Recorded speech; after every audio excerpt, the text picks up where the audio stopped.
I'll go ahead and start recording again before I forget. Yeah, so this may be new info or new resources for you guys today as well. And so we'll go ahead and get started with that. I'm gonna go ahead and share my screen with you, and we're gonna look at a couple of things. This is what I want. Okay, so actually, let me switch gears. Let's start with Blackboard. Okay, so just as a quick reminder, we are in week 11 and we're working on water quality stuff this week. So rangeland water quality, you've got some videos to watch, and then a peer-reviewed paper to read and answer questions about. And so again, that is due end of day by Friday. All of the resources that are going to show up for the management plan, I'm just going to start throwing into this folder, the grazing management plan folder over here to the left-hand side, or module, it's not a folder. So if you guys need to go back and like watch the introduction recording where Julie was our guest speaker, you can do that. It's linked in here. The Google Earth videos that I was talking about on Monday and lecture are in here. So basic functions and then drawing and measure tools. I actually watched both of those as a refresher yesterday because it's been 6 months or so since I've used Google Earth. And then there's some example grazing management plans that you guys can start to base format on if you want. Here's the link to Web Soil Survey, which we'll get into as well. This ecological site description website is actually a really good one. It is put together by NRCS and it's maintained by, I think, Mexico State University or ARS in New Mexico. I can't quite remember, but it has really in-depth information about different ecological sites. And so there should be some information on that website as well. And then again, you have the plant and field guide as well as the Medusa head management guide, which you guys have seen before. So that is where everything is gonna funnel into as far as extra resources that we find. If you guys find a good resource that you think the rest of the class would enjoy, feel free to share that with me. I'm happy to post that in here. All right, so just to kind of refresh our memory about what this assignment looks like. We went over this last week pretty in depth. So keep in mind our due date is Friday of Dead Week, so Friday, December 10th by end of day. And your semester project or your group project is really made up of two components. So it's made up of a Zoom presentation that will be given to Julie, and I think we're gonna aim for December 8th, okay?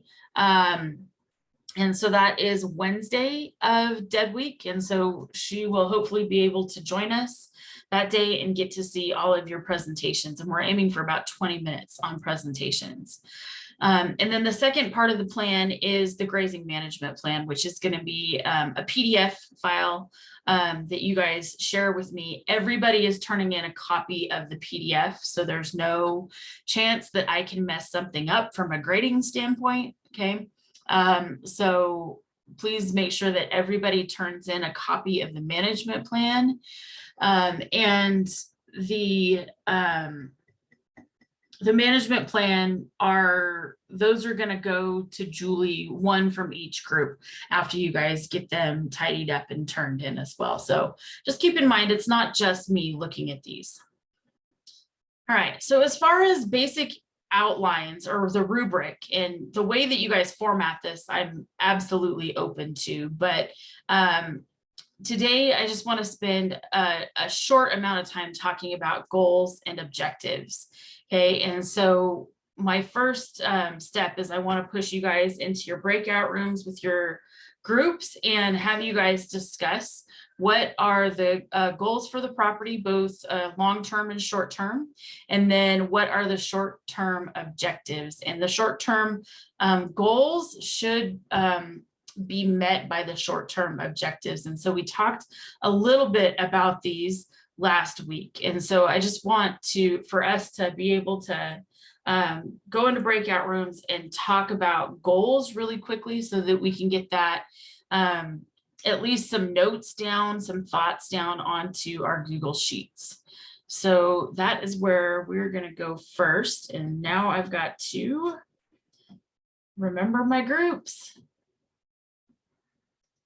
It's going to take me just a second, which is fine because we still have people coming in.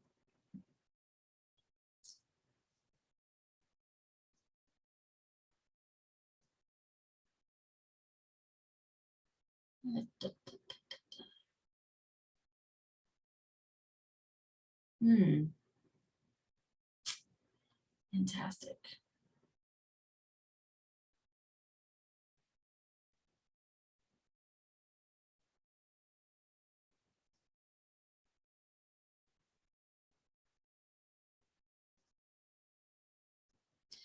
Would it help if I was looking at the right class? There we are. Okay, so it's going to take me just a second to get you guys sorted into breakout rooms.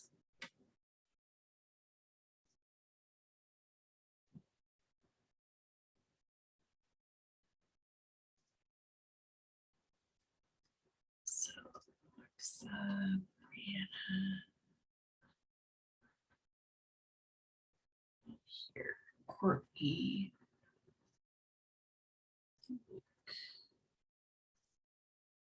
Tessa. Okay. 2 is Alex. Emily. Montserrat. Not here. Steph. Tina. 3 is John. News. Mitzi. Cheyenne's not here. Tommy. 4 is Eileen. Caitlin. Bailey.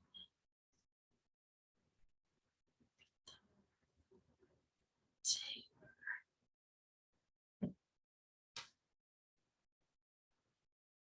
Hey, Nicole, were you group 1 last time? I can't remember. I think I was group 2. I know I was with like Stephanie and like Alex. Okay, cool.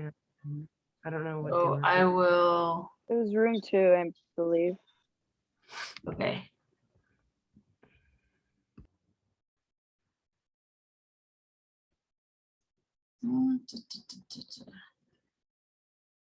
Okay, guys, I'm going to open all the rooms and then Nicole, you're going to go to 2.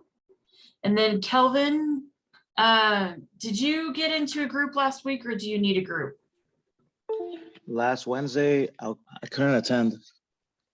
So, okay. No. So you need a group, right? Yeah. Okay, cool. Let me.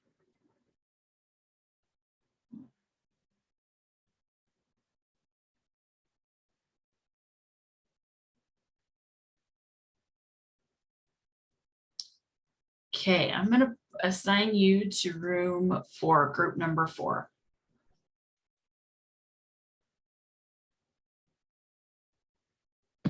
Can you send me, or I clicked on something. I couldn't join. And you couldn't join?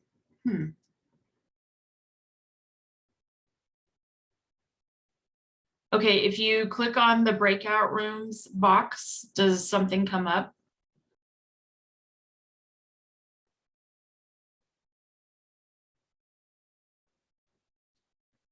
Okay, there we go.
Hi, Cheyenne. Hi, sorry, I'm teleworking from home and I'm almost off, so I'm doing both at once. I'm so sorry. I That's lost track okay. of time. That's okay. Everybody is in breakout rooms, so I'm gonna go ahead and put you in your group, okay? Thank you. You bet.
All right, guys, welcome back. How did goal writing go for you guys? Do you guys have an idea? Do you have questions about goals? Everything good? We were just wondering, like, so is short term like 1 year, long term 5 years, or is it like short term is like 1 to 5 years and long term's 10 to 20 years? So How many years are we looking long-term, at? from a ranch management or a rangeland management perspective, long-term is like 10 to 50 years. Because land doesn't change very fast usually. Short-term goals are anything less than like 10 years. So for example, with this Medusa head problem, it's probably going to take 10 years to try to get it fixed. If we get it fixed.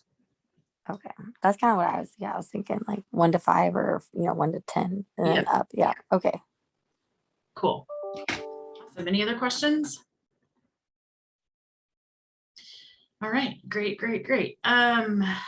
So did we lose her? Oh, we must have lost Ray. Oh no, Ray, you're here. Did you want to show us the iNaturalist page? Yeah, I can do that. Okay, awesome. Let me just change it so you can share your screen. And yeah, just kind of talk to us a little bit about what this resource is. So Raylene has been taking a class over in biology. Waterfowl management. Is that what it is?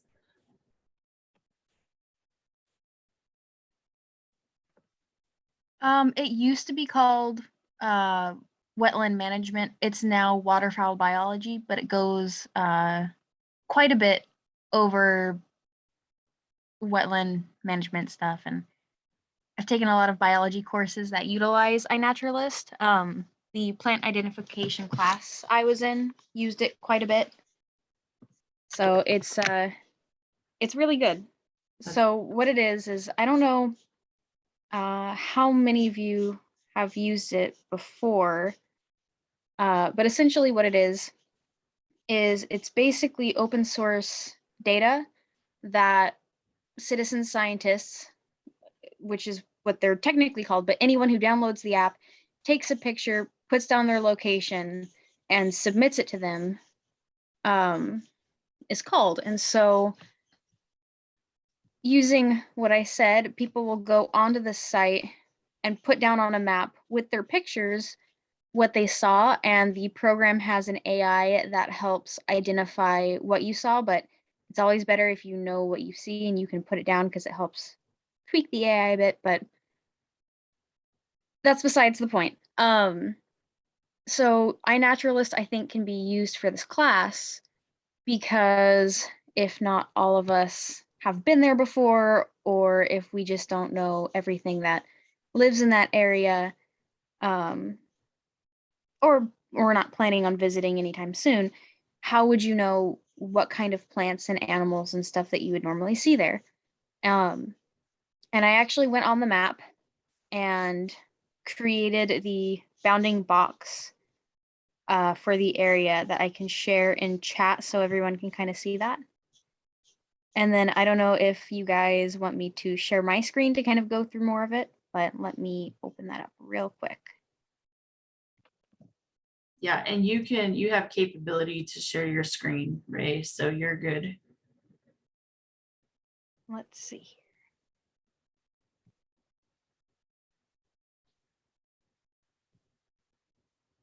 All right. So this is what the site looks like. And the link that I sent you guys has the correct bounding box on there. You can redo the search, but it will make the bounding box go on all of the map that's possible to be seen right here, this giant rectangle. I had to do some weird collapsing of the screen and stuff a little bit to get it to fit in this area. But I can make it go to a satellite instead of just the map to verify that, yes, this is the area that we should be looking at. And you can go and have filters drop down.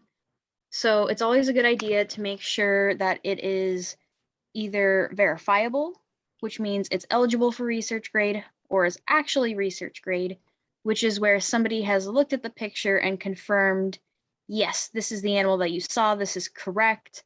Because sometimes you'll get some really blurry pictures and nobody knows what you're looking at. And the information's not super useful if you don't know what you're looking at. But you can choose from the categories. There's a lot here. So we have our birds, which are going to be these blue dots. We can have amphibians and reptiles, or like what else we're using for the class, mammals. So it brings up a couple mammal stuff here. It's got a lot to go off of. It's got plants as well as fungi. So if anybody in this area has recorded any plants that they've seen, those can also pop up. And so we can see here that we've got some observations of tufted poppy, clasping pepperweed, great mullein, bull thistle, a whole lot that we can go through and kind of look at. And there's going to be a lot of repetition just because a lot of individuals have seen these plants over and over again if they hike these areas or whatnot. But you can get a pretty good idea of what species have been seen in the area of your choice, which makes it super helpful for what we're going to be doing for the class, at least for the identifying plants and animals and whatnot. But you can see there's a lot of them on the water, which I know everyone was saying, like, this is a big spot for waterfowl. Yep.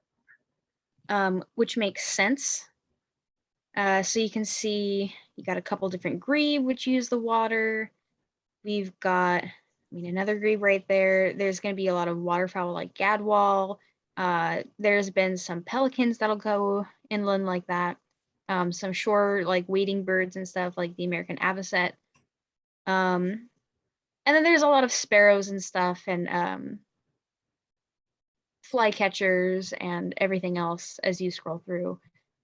But you'll get birds of prey like osprey, and you will get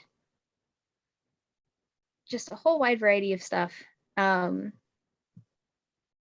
yeah, iNaturalist has a lot of capabilities to it, and I do highly recommend it, at least for what we're doing. And they have apps and stuff that you can download for your phone where you can like physically go up to something and scan it and it will tell you what you're looking at.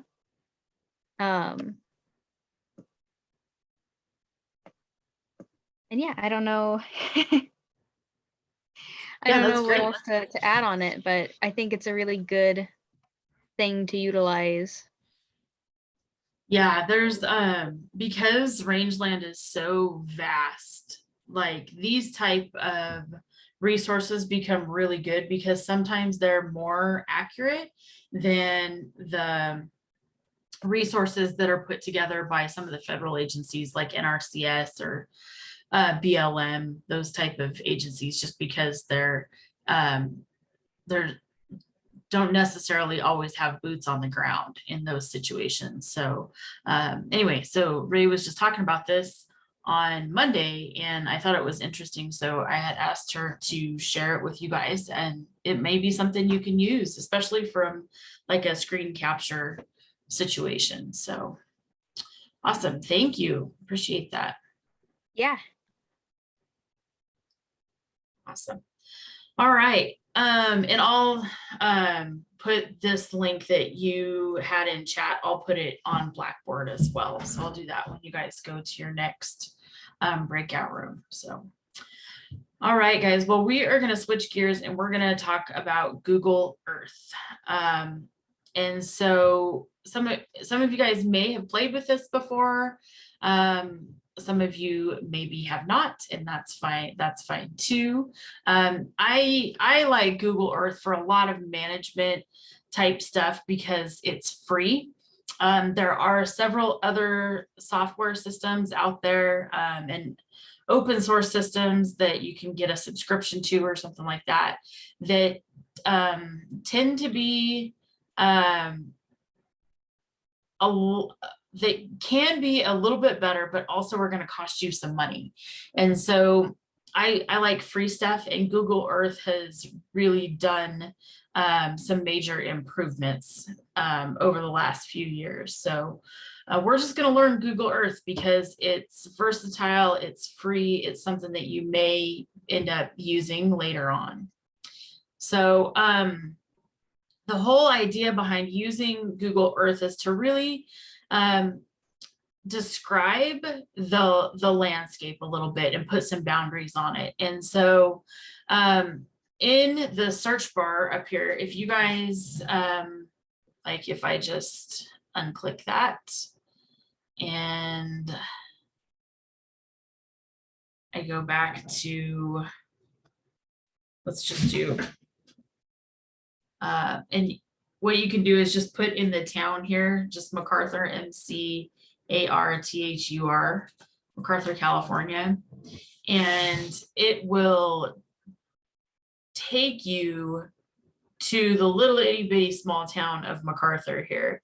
And this property is a boundary of the town, so it's not going to take us very much longer to actually find the property. And so once you are kind of in the MacArthur area, this property is going to be north and east of the town. And so I just, for my own ease, because I come back to this all the time, and with Google Earth, you guys should have the ability to sign in. And I highly recommend that, because then it's going to actually build places into your profile. And so when you do that, it will save it so you can come back to it later. And so I just dropped a pin in the center of the MacArthur Swamp just as a point of reference, so that if I want to identify it, I can just keep it checked over here. Also with Google Earth, the kind of the nice part about it is that underneath my places over here, you can add your own folders and stuff to it. And so you can just go add folder and you can name your folder. And I do lots of range management stuff. So I've got a bunch of different properties in here.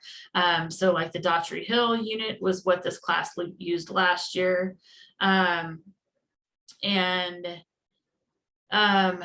Then I made one for the MacArthur Swamp down here as well. And so if you create one of those folders, then you can kind of stack stuff into the folder.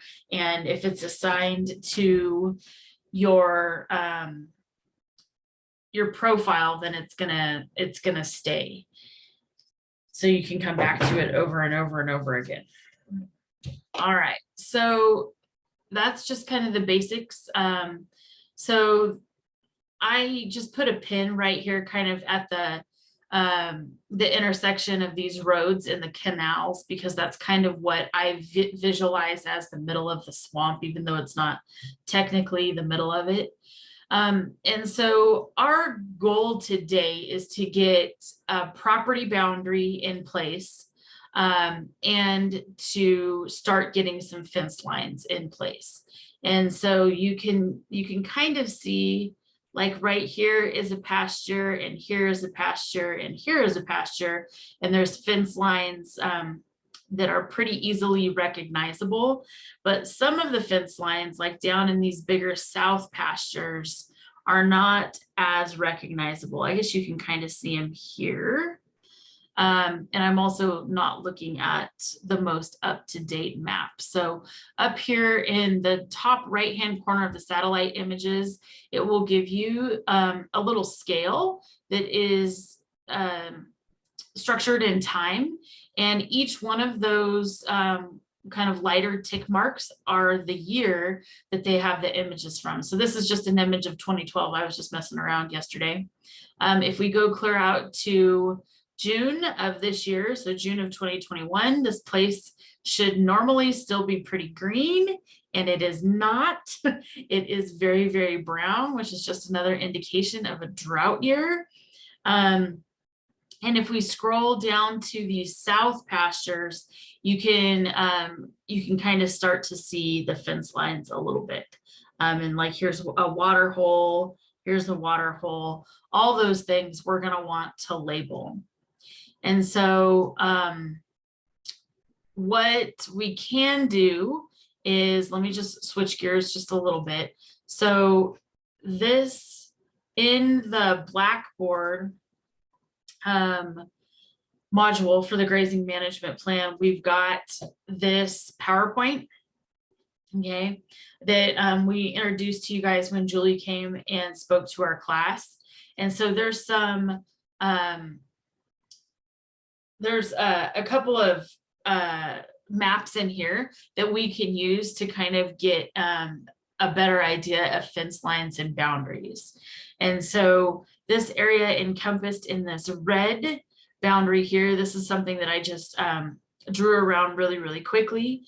But these are going to be the areas that are that Julie has the ability to manage, okay? And then they also have some, a couple of fields over here as well. And so this map here might be a better one to actually look at. And so let me zoom in just a little bit, because this is one that was actually done by the consulting company. So you can see we've got a pasture over here, E4, E3, E2, E1. These south pastures are what we're going to concentrate on for the management plan for the Medusa Head part of this.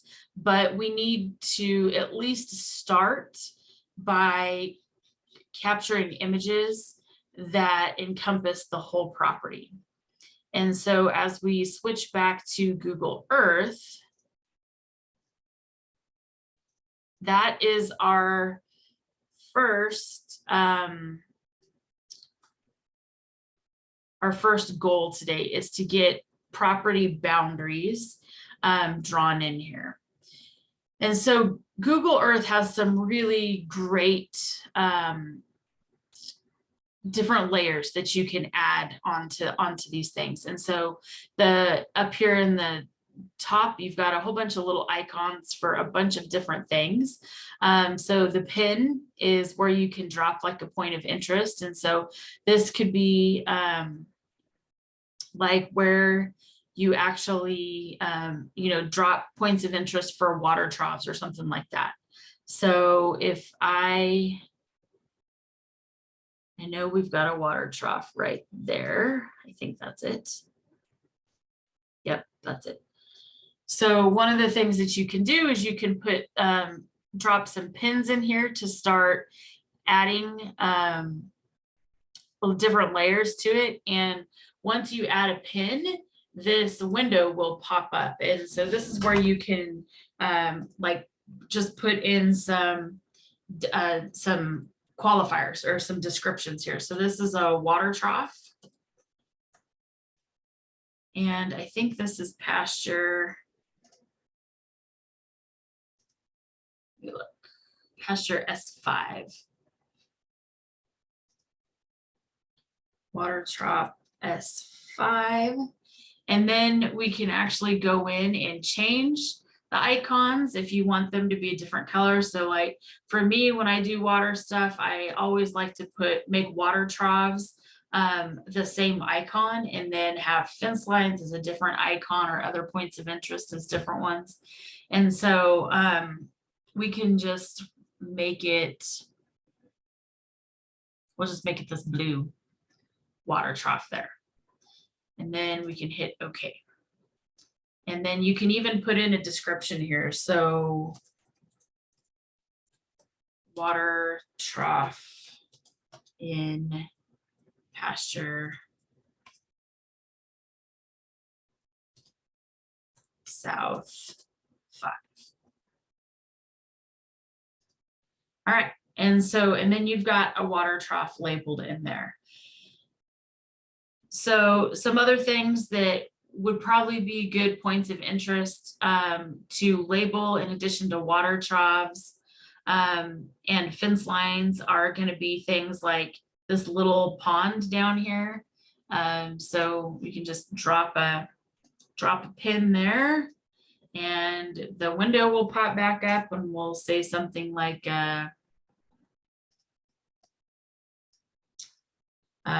irrigation runoff pond. And it's going to be different than a water trough, so I'm just going to we'll just make it that color, I guess, and hit OK. All right. So as we zoom in here, I just want to point out a couple of things.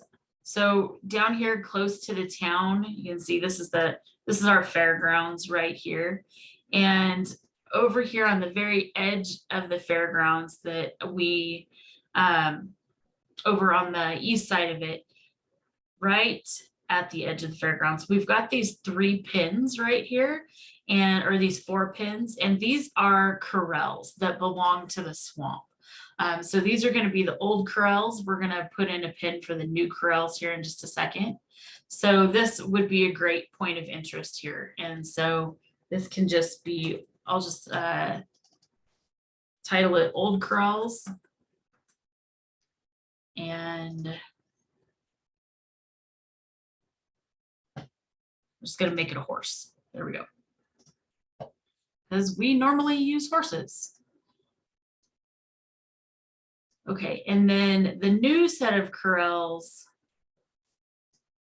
are going to be just up a little bit from the old corrals, up the canal and across it, and they are going to be right here. And so I'm going to drop a pin right there as well. And we'll just name these new corrals.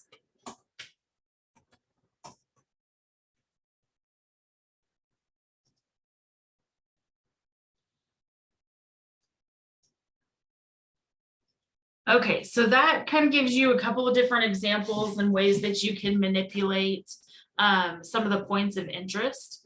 So the next thing that I will show you, and you say you're not tech savvy. Yeah, I'm not. This is, I think that my niece, my 7-year-old niece, could probably do this stuff. I don't know. Okay. So the next thing is to start kind of getting some fence lines in. And this part gets a little bit tricky because you guys kind of have to play with how much of the property you have in your screen. Okay, so the one that I actually like to use is, and I'm not very good at it, so we're gonna do this together because I have to remember how to do this, is this polygon. All right, so it's up here at the top, and it's a polygon that will basically be able to encompass the entire property. And this part takes a little bit of time. So I'm just gonna get you guys started and I'm gonna let you work on this on your own.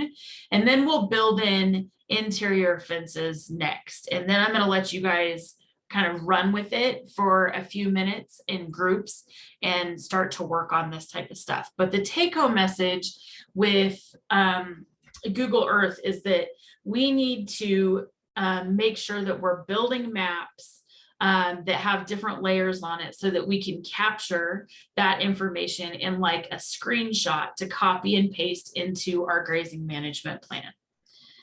All right, so let me play with the polygon thing really quickly. I like these polygons for a couple of reasons when I can get them to work. Everything that will be encompassed in the polygon actually has the ability for measurement. So it'll tell you like how many acres are in certain areas and that type of thing. So I'm just going to name this polygon as property border.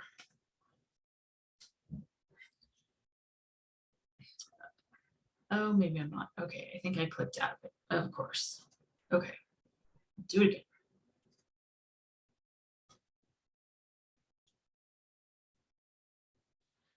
All right, so with the property, I'm gonna start just kind of back here. And you can click and at different points and it will actually add almost like fence posts to it. And when you do that, it will eventually create this polygon effect.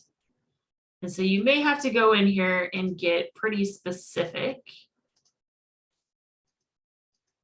But we know based on what Julie told us that we've got fence lines right along the river, and then it breaks back to the south here or to the east. So I'm just going to do this very crudely.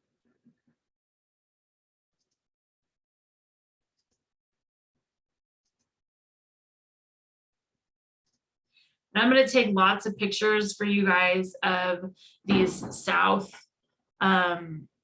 fields next week because we're gathering cows out of here next week. Go to that corner and then to this corner and then to that corner. And then to that corner.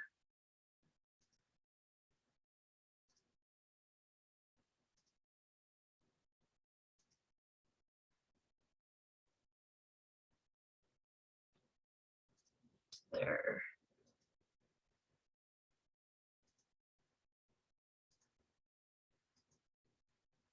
Okay, so that kind of gives you the western side of the property. Okay, and then you can build in another polygon if you want for the eastern side over here. And so with this polygon, you can go in and add in a description if you want. You can go in and make the lines actually colored. So if we wanted to make this like a red color, we could. And we could make the width of it quite a bit bigger. So it had some really definitive edges to it. And then the area refers to the area inside the polygon. And if you didn't want any color, I think that you just have to pick no color, or I thought so, but maybe not. You can change the opacity on it so then it's just lightly shaded, but you could still see through it. Oh, okay. How do I do that?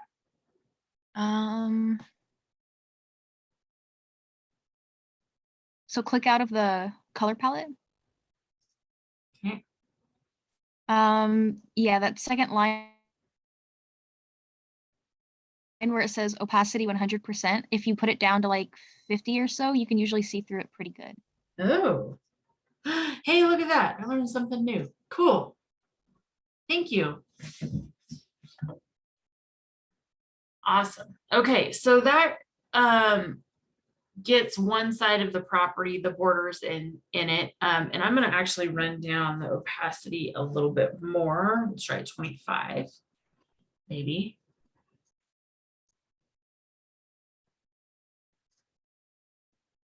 No, no, stop, stop. Oh boy. Okay.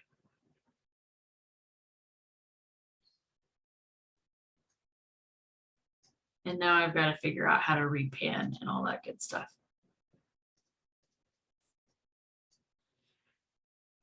Okay, the next thing that I'll show you guys too is this path.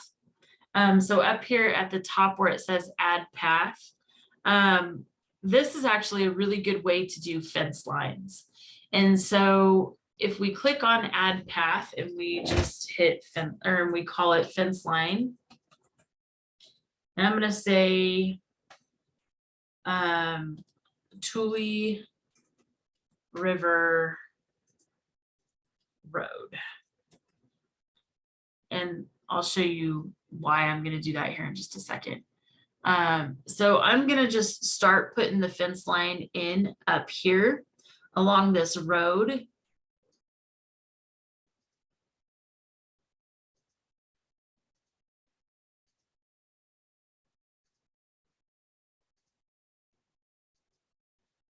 Okay, and so that could be an example of one fence line. And this part can go alongside the same respect as the borders as well. But the part that becomes that we're going to definitely need for the south pastures is putting in those internal fences. And so I'm just going to make this color like a blue one here. There we go. Okay, and I'm going to hit okay. And then, okay, can somebody run this better than me? How do I get it so it stops panning and looks at it? Oh, there we go. Hang on.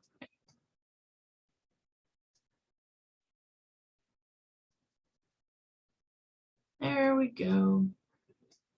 That's what I want. Okay. So for the next, I'm going to zoom in here and try to capture some fence lines.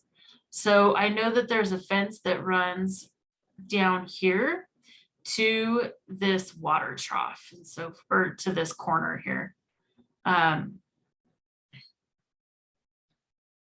Yeah, and there's a whole bunch of gates and stuff there as well. So that would be a good place to start too. So I'm just gonna start to add a path. We'll get it in here.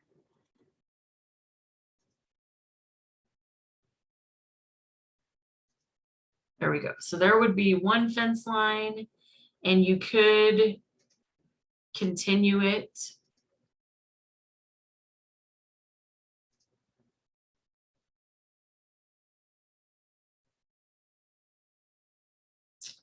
And then I think, nope, undo.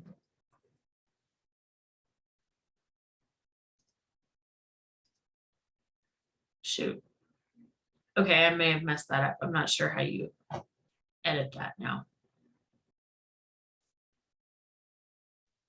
Right click on your mouse and it'll take away. Oh, really? Dot. Sweet. Mhm.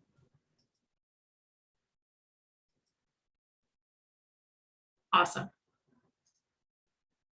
Okay, so you guys get the basic idea. You don't need to sit here and watch me put fence lines in. It takes a little bit of time. So these are just a couple of tools in Google Earth that I find really, really useful as a land manager. Another thing that you could put in here is roads. So we've got actual designated roads kind of over here. So this road is what we call Rat Farm Road. Yes, there used to be rats back here. Here's the rat farm. There used to be a whole bunch of big barns and stuff back here. In like World War II, people would harvest them actually for coats and all that good stuff. And then they got out and now we have muskrats all over this part of the valley, and they tear up stream banks and everything else. They're a pain. Anyway, so this is this is the Rat Farm Road. Another road that comes back from the fairgrounds is this road here, which I think they're calling the Tule River Road. And it turns and goes out to Tule River over here. And there's actually a boat launch and a parking lot down here as well. And so we've also got the inlet from the river. So water will come in from the river into this canal, and it will flow through the canal and provide water all the way through the swamp. So, so those are just a couple of attributes that you guys can layer in here. But what we need to do is, or what you guys need to do is you need to be able to screen capture some of these images and put into your grazing management plan. And it can be one image with everything in it. And then for a different section, especially when we start talking about Medusa head, maybe you want to pull off the different layers and just look at the pastures and screen capture that. So, all right, I'm going to give you guys a little bit of time to play with this. And I can push you back into breakout rooms if that's easier, so you can maybe strategize on who's going to do what and who's going to play with what image and stuff.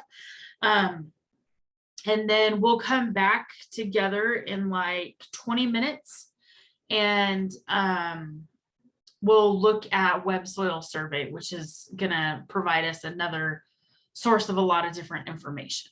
So, all right, I'm going to reopen breakout rooms. And I'm going to set the timer for 20 minutes this time. Okay, guys. Eileen, you need to go to 4. And Tessa, you're in 1. Okay, there you guys go. Everybody should have an invite. I'll let you guys go back to breakout rooms to continue work on Google Earth stuff or web soil survey stuff. Okay, so really quickly, let's look at the assignment really quick. So with the Google Earth information, you can really grab a lot of information that will suffice section A here. So location, county, acreage, all of that good stuff. Pasture sizes, we can, I'm going to get those to you guys because I've just got to find them. And I'll add them to that growing PowerPoint that's in Blackboard. And then section B here is all about soils. And we're going to use web soil survey to get a little bit more information about the different soils.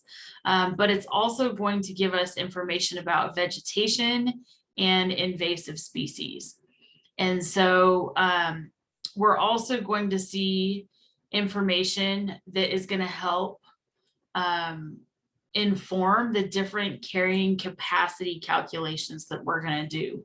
And I think we're going to do 3 different sets of carrying capacity calculations. So I walked through it yesterday, and I think we're going to do one based on the measurements that Julie collected. We're going to do one based on a favorable year, and we're going to do one based on an unfavorable year. So to give her lots of different scenarios for the amount of vegetation that can actually grow in this area. So anyway, so web soil survey is going to give us a lot of different pieces of information. So I'm going to go ahead and navigate to that website. So you can just type in web soil survey.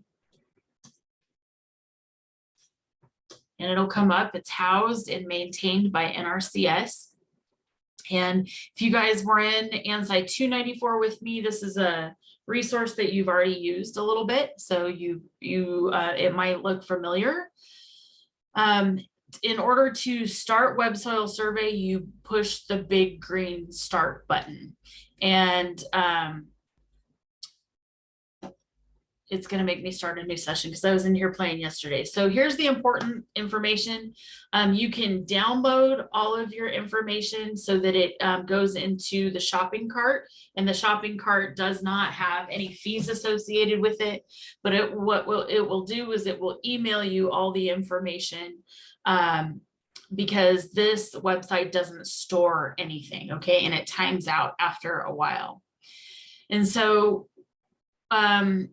Web Soil Survey is really a compilation of soil research that has been done all throughout the US by NRCS. And so one of the first ways to utilize this resource is to figure out where in the heck you are at. And so I always start with the address over here for quick navigation. You can also use latitude and longitude if you have those available. If you are a permittee, like you have a Forest Service or a BLM permit, you could actually put those coordinates in here. They've got them layered in already.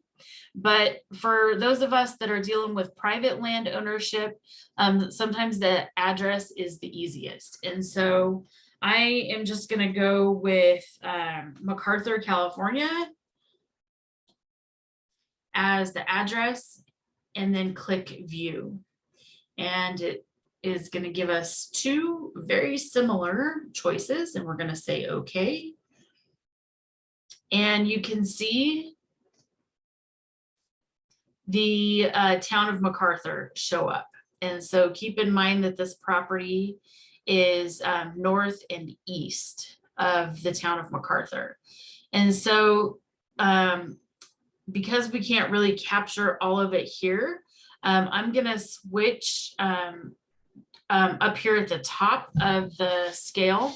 I'm gonna switch to the little hand, because then we can pan and drag just like Google Earth. And so when we do that, the map will reload. And we zoom out one more. Oh, come on, buddy.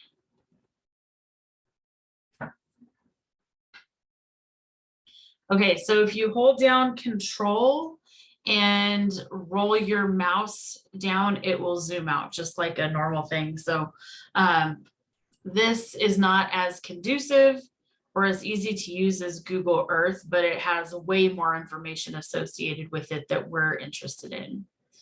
And so just going to continue to pull this property down until we get the view that we want. So let's see here.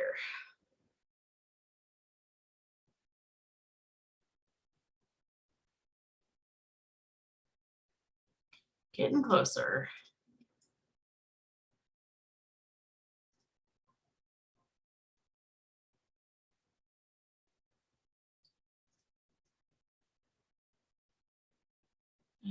Let's see, we need you.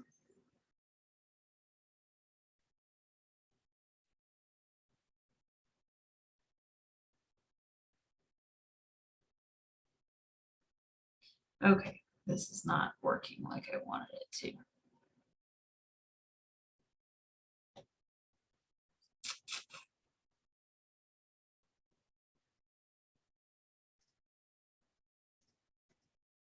Sorry, it takes me just a minute to relearn this. Okay, so we'll go with this for right now. We can go back in and play with the views a little bit later. But our first order of business is to create an area of interest. And so you can get that area of interest, or AOI, as a polygon, very similarly to what we did with Google Earth, or you can get it just as a quick rectangle. And so what I would prefer you guys to do, just for the sake of time, I'm not going to do it today, is actually put in the polygon components, just using the fence lines like we did. And that'll capture just the soil information within that area. But for the interest of time today, I'm just going to grab a quick rectangle and I'm going to just capture the biggest part of the south pastures. And when you do that, this area of interest is going to bring up a whole bunch of information about the information within that area. And so this is a really good first image to get captured once you get your polygon built, because it's going to show you the boundaries of what you're referring to. And then up here at the top of the window, you've got a couple of different tabs to play with. And so if we wanted to look specifically at soil map, we can. So when you layer soil map on top of that area of interest, it's going to give you not only a map, but it's also going to give you a table of information about the different types of soils that are there. And it's going to give you approximate soil boundaries. And so if we look at these different soil boundaries in here, everything that is encompassed in the orange boundary is going to be assigned a certain number. And that number is what we call a soil map unit. And the soil map units are listed over here on the left-hand side in this table, and it will actually refer to a specific soil type, and the table will give you the name, the amount or approximate number of acres in the area of interest, and the percent of the area of interest that soil map or that soil type encompasses. And so this is a really good broad look at the different soil types that are on this property. When the consulting company wrote up this management plan for the RCD, they actually went out, dug some pits, and did some more extensive soil mapping. And that is in that more extensive soil mapping is actually in the PowerPoint that Julie presented. And it looks a little bit different than what we're seeing on Web Soil Survey. So I would encourage you guys to, sorry, let me go back to Web Soil Survey. I would encourage you guys to use both of those maps and describe both of them, because even with really minor soil differences, we can see a major soil vegetation shift or plant vegetation shift. And so it's really important that we have a good idea of what soil types are in these areas. And you can see that we've got, even across these Medusa head infested pastures, we've got a lot of similar soil types. So we've got 328 over here, we got 328 over here, 328 up here, we got some 2s. And so there are some similar soil types across the whole thing, which from a plant diversity standpoint is going to suck, right? Because we don't have a ton of different soil types. So less variation in soil means usually less variation in vegetation.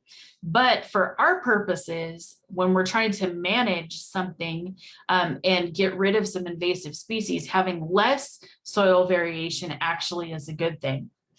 And so those are just some things to kind of keep in mind.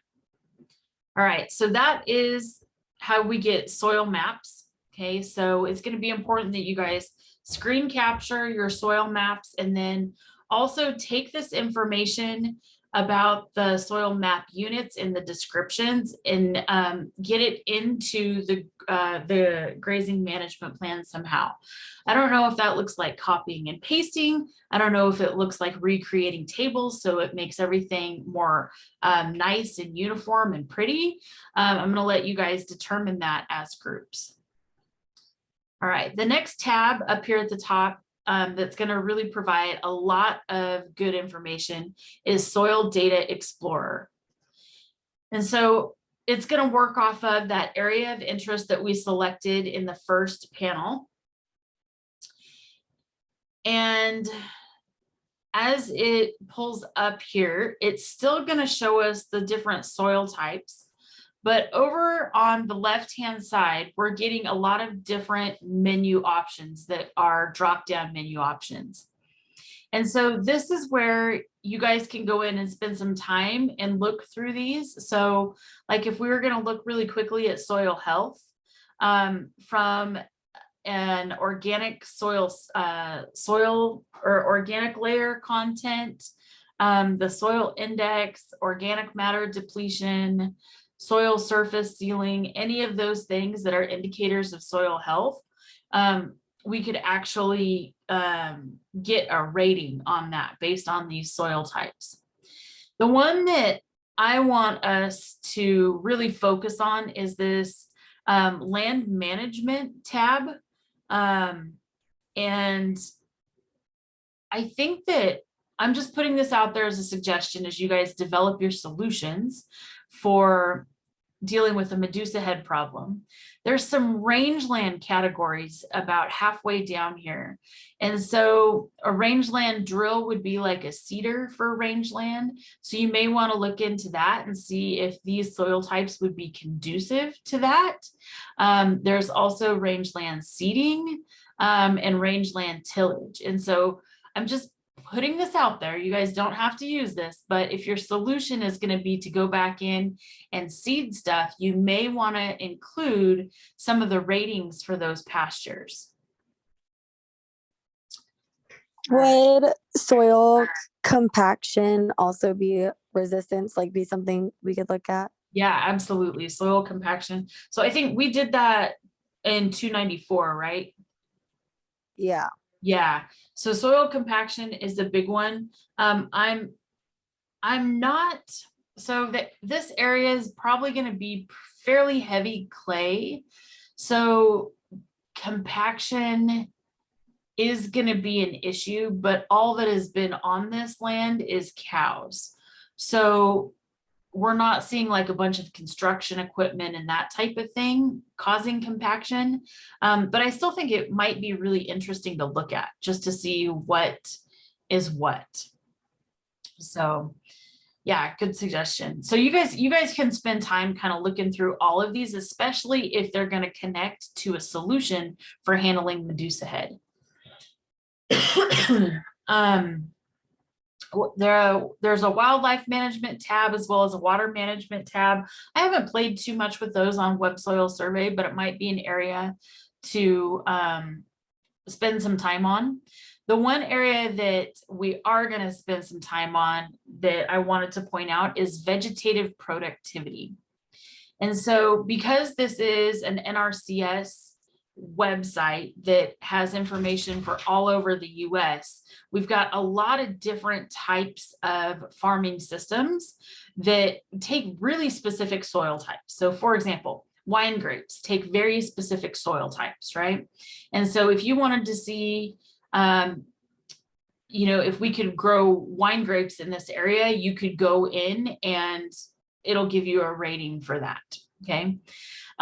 You can play with it. If you think Julie needs to grow wine, that's totally fine. I'm sure she would be up for that. The part that we're going to concentrate on is range production. So this information is going to help populate and give information about the carrying capacity. And so we're going to calculate carrying capacity 3 different ways, and we're going to work through the calculations and stuff next week or the week after. But the baseline data that we're going to use to make those calculations is going to come out of the information here on Web Soil Survey. And so the first way we're going to calculate it is based on what the samples that Julie collected this fall. So I will give you those values. The second way we're going to collect it is for a normal year. Okay, so this normal year, rangeland production on a normal year, once you hit that drop down menu, you can go to view rating. And what ends up happening for the area of interest is it pulls up this map that still encompasses soil type. Just a second, stupid dog. Come on. So it still encompasses soil type, and it gives us the soil map units here in the first set of table information. But underneath it, it's got a description for range production on a normal year. And so what we would want to really start to look at is looking at these individual soil types and connecting that with the rating in pounds per acre per year. So for example, there's very little information in this area. Okay, so for soil types 159 and 160, so let's find it. So let me try to annotate this a little bit. So 159, there we go, and 160 are basically for the most part out of the boundaries, okay, but not for the entire part, or not for the entire thing. And so that could be really useful information. Why are you clear all drawings? Come on. Okay, so it's going to produce about 900 pounds per acre per year. And so that is really good information because you can see we've got quite a few hay fields in this area. So do you guys remember Julie talking about them potentially developing this pasture down here into hay ground? If you do, that's probably the right piece of property to develop hay ground on, right? Because it's going to actually have pretty high production. The issue that we're going to run into is that there's a lack of information on the rest of these soil types, specifically 328, 275, and a little bit of 138. So we have no information in those areas. So that's why we're going to have to depend on Julie's collection numbers. And so ideally we would want to calculate carrying capacity in a normal year, and then we would want to do so for an unfavorable year, which means a drought year.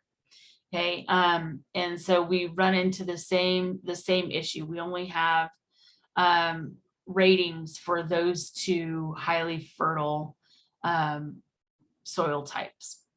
So again, we're going to have to, I'm glad we're doing this today because I thought it would have some more information about pounds per year. So I guess we're only doing one set of carrying capacity calculations because we don't really have any baseline data. All right, so in addition to the rating and the production per year, you can pull out these descriptions here for a normal year and an unfavorable year. And then any of this other information that you feel like is really important, especially for Julie as a manager. And the big reason that I would like you guys to use the polygon instead of just the rectangle to select for area of interest is because it's going to give you a more accurate acreage, and it's going to give you a more accurate acreage within soil map units. And so just keep that in mind. So whoever's going to kind of handle soils and that type of thing, it would behoove you to spend some time building the polygon. So, all right, so that is web soil survey in a nutshell. And so again, these underneath the soil data explorer tab, we're going to spend lots of time in vegetative productivity. You may want to spend some time in soil health, and then even up here in land management. So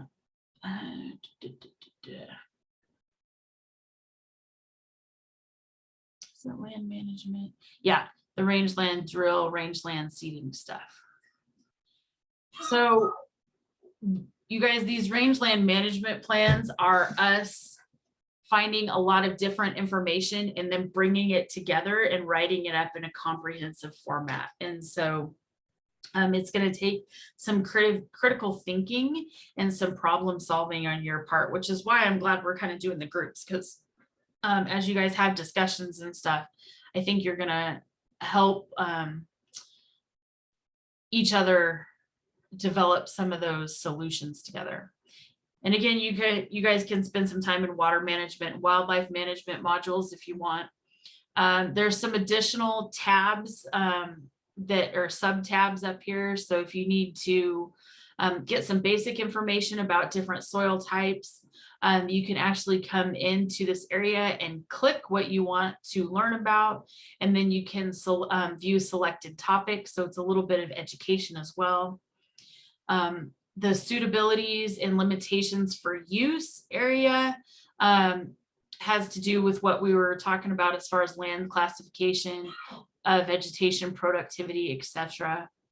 And then so when we get into more of a discussion about soil property and qualities, you can click on this tab about property and qualities. And over here on the left-hand side, you'll get some really good information about soil erosion risk, soil health, some of the physical soil properties. And so some of this information may help inform some of the solutions for the Medusa head issues. So ecological sites are, let's see, is it gonna give us ecological sites? So ecological sites is a big initiative that NRCS has started creating. So they've hired lots of people to write ecological site descriptions, or an ESD, which it has to do with certain areas that is similar. So not at an ecosystem level or at a biome level, but almost at an ecotone level. And so ecotones, again, are really small areas that have distinctly different vegetation types.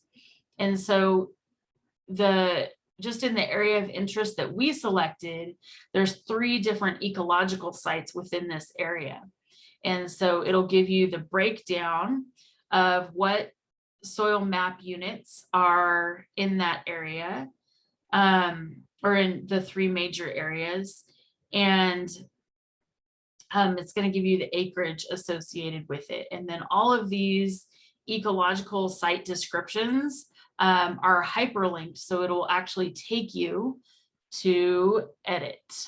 And so edit is the other resource that is already linked into Blackboard. And so it can give you some additional information there too. So, but ecological site descriptions would probably be important. This would probably be an important map once you get your polygons set as well. Okay, lots of information, lots of new stuff to learn. Can I answer any questions for you guys right now? And if not, my plan is to send you back to breakout rooms and to let you guys work on this for a little bit. So questions, comments?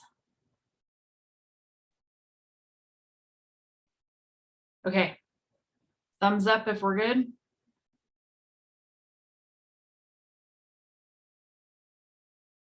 Yes, you can cite the info from Web Soil Survey. Sweet.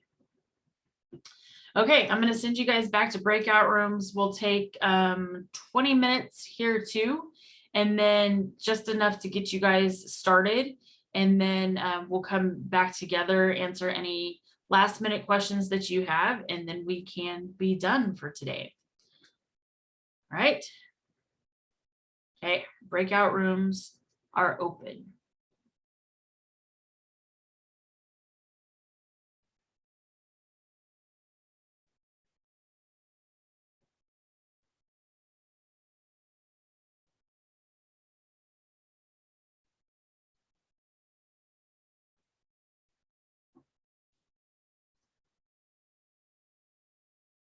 All right.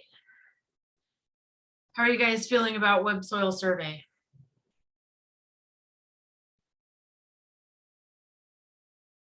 Pretty good. Okay, cool.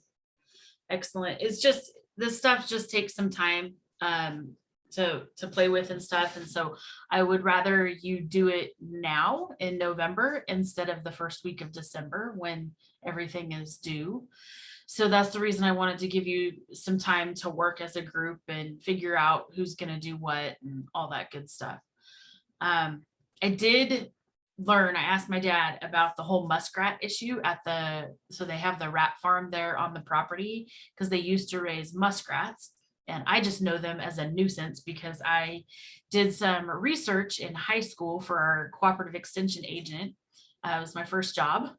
And where I sat on a boat in January on the Fall River in a very, very cold, foggy time looking for muskrat observations. So they were doing some trapping and stuff at that point in time. But anyway, the whole point of the muskrats was that they were being farmed and their pelts were actually used to line the inside of the helmet of the World War II pilots that were flying in the flight crew. So that were flying in the European theater and probably the Pacific theater as well. But anyway, so fun fact. So anyway. Do you know if it's still legal? Is what still legal? I don't- Tessa? It to farm them here in California. I doubt it. I don't know the answer to that, but my gut feel. Oh, Dad says there's no market for them. So Got even it. if it was legal, it probably. That makes sense. market-based. Yeah. So. Okay. Anyway, fun fact. So, all right, guys. Well, those were the two websites that I wanted to show you today. I think they're going to actually help you to build a big chunk of your grazing management plan. Next week in the video lectures and stuff, you'll be learning about stocking rate and carrying capacity. So I think I misspoke last week when I said that we would be calculating stuff next week. So I'm just ruining Luke's day today because he loves math and stocking rates. But we're going to do that the week before Thanksgiving. So we'll give you guys a chance to get through the material, get a good handle on it. And then you guys can, we'll work through the carrying capacity stuff the week before Thanksgiving. Next week, I am going to hopefully get a couple of guest speakers about Medusa head management stuff to give you some different perspectives and some different techniques on managing Medusa head. And so I am really hoping we can get some guest speakers because it's fun to listen to them and less fun to listen to me. I get it. So anyway, that is where we're at. So please don't forget about the water quality lectures and paper and assignment that is due this week. And I'm going to let you guys continue to either work with Web Soil Survey or Google Earth on your own. So that's all I got. I will plan on seeing you guys Monday for for lecture. So I'll hang out for a few more minutes if you guys have some questions though.